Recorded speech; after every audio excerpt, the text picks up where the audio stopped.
Folks, I'm going to have a little fun here. And I normally don't deal in conspiracy theories. But every so often, dealing in a conspiracy theory can be a little fun. So let me pose my own conspiracy theory. It has to do with our current president, Mr. Donald J. Trump, and his bromance with Vladimir Putin. Now, I don't know how many of you play chess, but your most successful chess players are not plotting their strategy one move ahead, two moves ahead, but more than likely 20 or so moves ahead.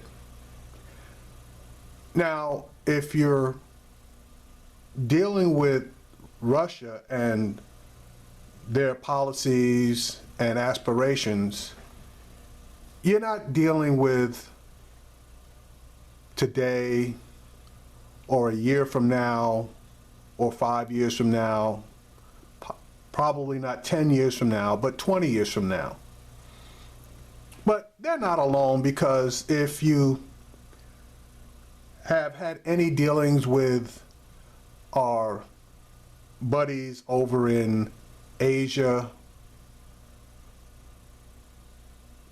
particularly Japan, China, Vietnam,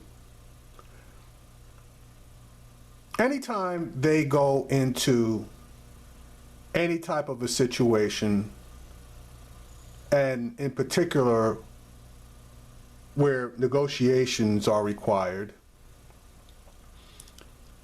they almost always are not looking at the short-term goal, but they're looking at the long-term goal. And I learned that from a lot of my Asian friends, how they go about things, especially when I had to negotiate contracts with them. America, on the other hand, has gotten used to immediate gratification. And that's one of the reasons why we consistently lose when we're negotiating any type of agreements, either trade agreements, military cooperation agreements, even in the agreement that we made with Iran regarding the nuclear situation. Now, back to the chess side of it, it's without a doubt that the majority of your top chess players that are ranked worldwide come from Russia. Now, I'm not saying all, because we have some pretty good chess players too, but most of them are Russian. Now, let me submit this to you. Those players that are Russian, that are top ranked, are not their best chess players. I believe that their best chess players are discovered at a fairly young age, somewhere in their teens to mid-20s, and they snatch these guys up, guys and women, probably some women in there too, and instead of them continuing on with their chess careers, they are recruited to work in their intelligence agencies. That would, in my opinion, help to support how good they are at intelligence.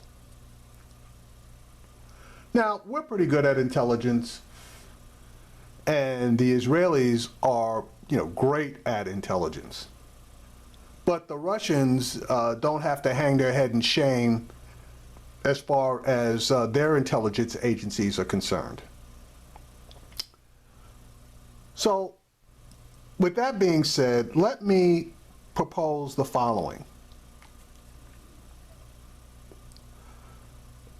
Our current president, Mr. Donald Trump, has had this attraction towards the country of Russia for a long time. And I will submit that this goes back as far as 1987. It was in 1987 when he made his first trip to Russia and met with various diplomats there in an attempt to build hotels in Russia. Now, he had money, obviously, at the time. And as we all know, any person of means that travels to Russia is immediately scrutinized, and plans are developed in order to utilize that person, if possible, in the future. When you analyze Donald Trump's personality, it was probably something that made their eyes light up, because this guy is egotistical. Let's just use that word. And he is enamored with the acquisition of money and name recognition. Those are all things that can be utilized, that can be manipulated, that can be cultivated. So, if Mr. Trump got on their radar screen in 1987, it's probably not much of a stretch to think that the Russians probably looked at him and thought that in some way, shape, manner, or form, he could be corrupted and then utilized. Okay. 1991. That was the first year that Mr. Trump really came on the radar screen, because that was also the year of the first Iraq War, and that was the very first time that Mr. Trump said that we should take the oil. Okay? Well, obviously, you know, the Bushes and the Cheneys, they were out there stating that we got into that war for anything but taking the oil. And guess what? We didn't. In every confrontation from that point forward that occurred in the Middle East, i.e. Libya and the countries over there where we had to go in, Mr. Trump has always made the suggestion that we take the oil. Now, if you're not aware of it, if you invade a country and snatch any of their assets, natural assets, oil, historical stuff, you know, out of their museums, you know, if you take anything that doesn't belong to you, that is a violation of the Geneva Convention. You would be a war criminal. Now, let's fast forward to 2013. 2013 was when Mr. Trump hosted the Miss Universe pageant in Moscow. Now, up until that point, he hadn't really done a lot. He had gotten rebuffed somewhat as far as building hotels and acquiring real estate in Russia. So there really wasn't any opportunity to really go after him in any kind of a hardcore way. But in 2013, when he hosted a Miss Universe pageant, Donald got a little freaky, or so some reports say. Hold on one sec. Now, a story has just been released by various news outlets regarding his freakiness. Check this particular story out. A married Donald Trump supposedly invited a Hungarian beauty queen to his hotel room after attending the 2013 Miss Universe pageant in Moscow, according to a newly unearthed interview. Former Miss Hungary Kata Sarka, age 30, told a reality show host last May that she was attending the pageant's after party when a man surrounded by bodyguards approached her.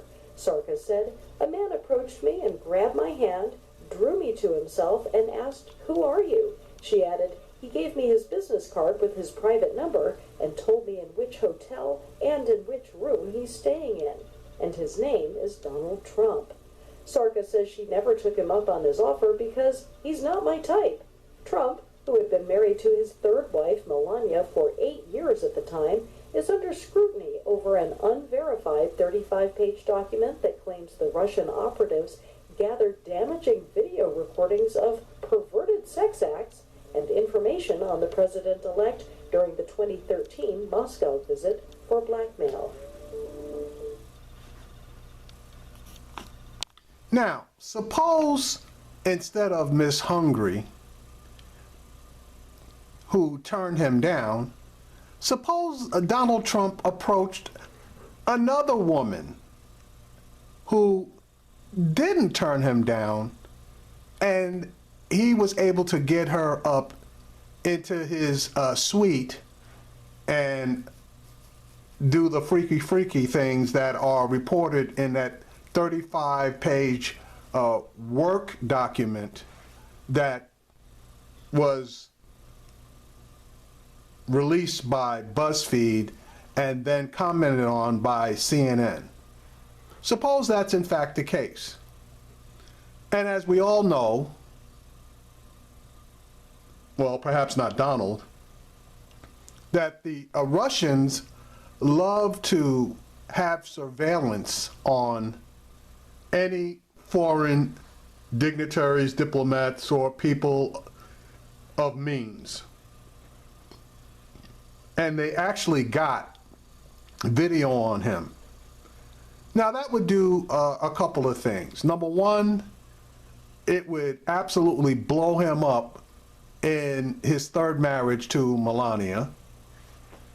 And two, it would make him look rather bad as far as his own personal,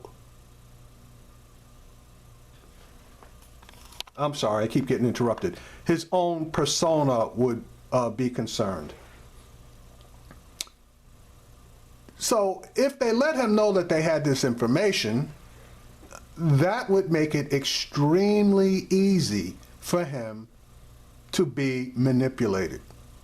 That would be a valid reason why he has this bromance with Russia and can see no wrong in anything that Russia has done. Now that includes the Russian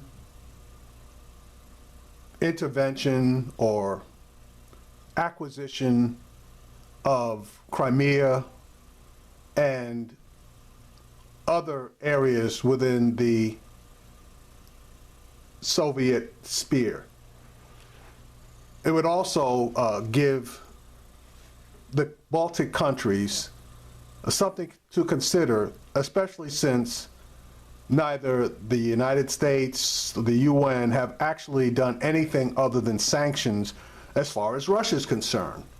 Now, don't get me wrong, when Russia went into the Ukraine and annexed Crimea, sanctions were put in place, and the last time I checked, those sanctions were having a rather severe effect.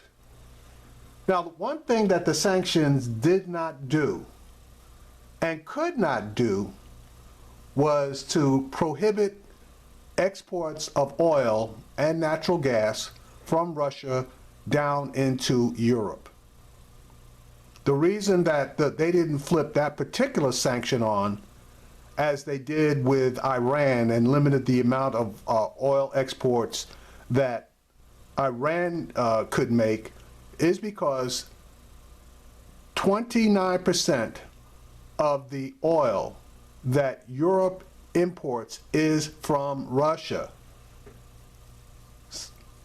If they had severely restricted the amount of oil and natural gas that Russia could export down into Europe, it would create massive hardships for the European Union. So they restricted food exports into Russia. There were severe restrictions on banking for Russia. No military equipment could be exported to Russia. There were a lot of things that could not be exported into Russia, and not a whole lot of stuff that was prohibited from coming out of Russia and into Europe. Now, the majority of the Europeans found other markets in order to move those particular products into.